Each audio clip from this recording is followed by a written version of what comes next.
The Last Weapon Was the Only Choice by Annie Alanakian, psychological fiction.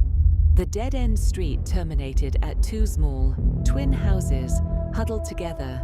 Their shared wall was thin, less a barrier, more a misunderstanding. Beyond them lay only empty land and an encroaching darkness. At night, sounds moved with a haunting freedom. Near midnight, she heard it. The first sound. A sharp, brief argument between two men. Then, a hollow silence. Moments later, the heavy sound of something being dragged across the floor. Then silence again. The kind that speaks louder than noise. She set her glass of water down and listened.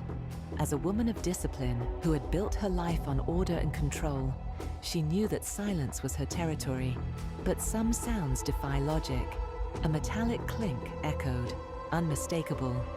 She looked at her mother, asleep beside an empty bed. She reached for the phone, hesitated, and pulled back. What if she was wrong? But some what-ifs carry a lethal price. She moved to her wheelchair and sat. It was a conscious choice. She slumped her shoulders and slowed her movements. If she appeared helpless, the threat might overlook her. Vulnerability was her first weapon. The wheels hummed softly over the floor as she reached the neighbor's door and pressed the bell. A man opened it. His eyes lingered on the wheelchair for a split second. That second was all she needed. She knew. "I'm sorry. I heard noises. I got worried," she said. He claimed to be the owner's cousin. His lines were too rehearsed. Through the gap in the door, she saw it. A lone combat boot in the middle of the floor. Her neighbor was defined by the sound of those boots. Their silence was now a scream. The man stared at her, a cold, focused intensity in his eyes. He whispered, "Finally." Her heart sank, but she held her ground. "Could I have a glass of water?" "I feel faint," she feigned. He opened the door wider. She purposely jammed a wheel against the frame.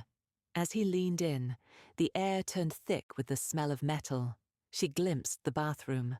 The tub was overflowing with murky water. To see too much is a fatal mistake.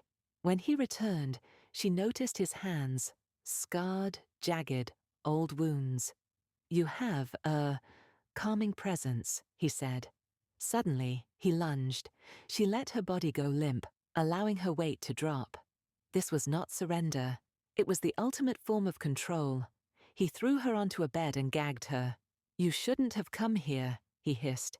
"Now, your turn comes sooner." He retreated to the bathroom. The water began to run again. She didn't scream.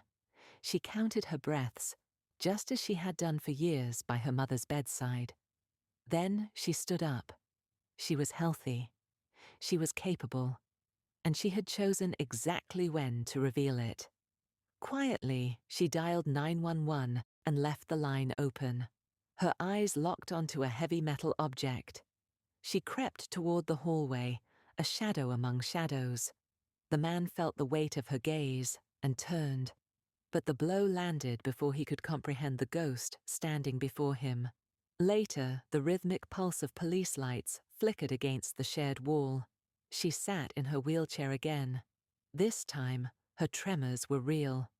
"You did good," an officer said. She said nothing. Back inside, she sat by her mother and took her hand. For the first time in years, she allowed herself to lean on her mother's presence.